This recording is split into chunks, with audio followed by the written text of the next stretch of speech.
ক্রিকেটে শূন্য রান মানেই শুধু একটি সংখ্যা নয়, ব্যাটসম্যানের জন্য বিব্রতকর এক গল্প। আর সেই গল্পের নামই ডাক। এই শব্দের উৎপত্তি নিয়ে নানা মত থাকলেও সবচেয়ে গ্রহণযোগ্য ব্যাখ্যাটি বেশ মজার। সংখ্যায় শূন্য দেখতে অনেকটাই হাঁসের ডিমের মতো, তাই ব্যাট হাতে নামা কোনো ব্যাটসম্যান যখন রানের খাতা খুলতেই পারেন না, তখন সেই শূন্যকে কিছুটা রসিকতার মোড়কে তুলে ধরতেই ডাক শব্দের ব্যবহার শুরু হয়। সময়ের সঙ্গে সঙ্গে এই ডাক শুধু একটি শব্দই নয়, হয়ে উঠেছে ক্রিকেটীয় পরিভাষাও। এখন আর শূন্য মানেই শুধু আউট নয়, কোন বলে আউট, কোন ইনিংসে আউট, কোন পরিস্থিতিতে আউট, সবকিছুর উপর নির্ভর করে শূন্য রানেরও আছে আলাদা নাম। টি-20 ও টি-10 ক্রিকেটের প্রসারের সঙ্গে তাল মিলিয়ে যেমন শূন্য রানে আউটের ঘটনা বেড়েছে, তেমনি বেড়েছে সেই শূন্যকে চিহ্নিত করার নতুন নতুন শব্দ। তেমনই 10টি ডাকের খবর জানবো এবার। 1. ডায়মন্ড ডাক। যখন কোনো ব্যাটসম্যান একটিও বল না খেলে শূন্য রানে আউট হন, সেটিকে ডায়মন্ড ডাক বলে। এটা খুবই বিরল, মাত্র দুটি পরিস্থিতিতেই সম্ভব: ব্যাটসম্যান রান আউট বা টাইমড আউট। 2023 ওয়ানডে বিশ্বকাপে শ্রীলঙ্কার অ্যাঞ্জেলো ম্যাথিউসকে টাইমড আউট করেছিল বাংলাদেশ,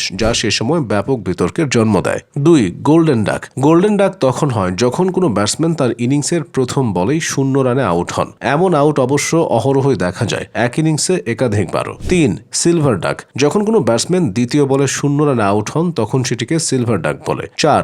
ব্রোঞ্জ ডাক। যখন কোনো ব্যাটসম্যান ক্রিজে এসে তৃতীয় বলে শূন্য রানে আউট হন, তখন সেটিকে বলা হয় ব্রোঞ্জ ডাক, অর্থাৎ তৃতীয় ডেলিভারিতে শূন্য রানে আউট হয় ব্রোঞ্জ ডাক। 5. রয়্যাল ডাক। রয়্যাল ডাকের আরেক নাম প্লাটিনাম ডাক। এই আউট শুধু ওপেনিং ব্যাটসম্যানদের ক্ষেত্রে প্রযোজ্য। যখন কোনো ওপেনার ম্যাচের একেবারে প্রথম বলেই শূন্য রানে আউট হন, তখন সেটিকে রয়্যাল বা প্লাটিনাম ডাক বলা হয়। কেউ কেউ এটিকে রাজকীয় অভিশাপ বলে রাখেন। 6. লাফিং ডাক। এ ধরনের আউটের শিকার বেশি হন টেলেন্ডার ব্যাটসম্যানরা। যদি কোনো ব্যাটসম্যান দলের ইনিংসের শেষ বলে শূন্য রানে আউট হন, তবে সেটিকে লাফিং ডাক বলা হয়। 7. পেয়ার। পেয়ার শুধু টেস্ট ক্রিকেটে দেখা যায়। কোনো ব্যাটসম্যান যদি একটি টেস্ট ম্যাচের 2 ইনিংসেই শূন্য রানে আউট হন, তাকে বলা হয় পেয়ার। এক্ষেত্রে কত বল খেলেছেন সেটি অবশ্য দেখা হয় না। 8. King pair. নামেই বোঝা যাচ্ছে এটি পেয়ারের চেয়েও ভয়ঙ্কর। যদি কোনো ব্যাটসম্যান 2 ইনিংসে প্রথম বলেই শূন্য রানে আউট হন, তবে সেটিকে বলা হয় কিং পেয়ার। 9. টাইটানিয়াম ডাক। টাইটানিয়াম ডাক অনেকটা ডায়মন্ড ডাকের মতো, তবে সূক্ষ্ম পার্থক্য রয়েছে। এটি নির্দিষ্টভাবে দলের ইনিংসের প্রথম বলের সঙ্গে সম্পর্কিত।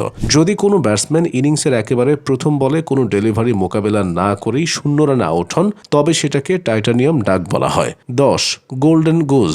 গোল্ডেন গুজ ডাকের ধারণাটি গোল্ডেন ডাকের মতোই, তবে এর সঙ্গে একটি মৌসুমী প্রেক্ষাপট যুক্ত থাকে। যদি কোনো ব্যাটসম্যান নতুন মৌসুমের প্রথম ম্যাচে তার খেলা প্রথম বলেই শূন্য রানে আউট হন, তবে সেটিকে বলা হয় গোল্ডেন গুজ ডাক।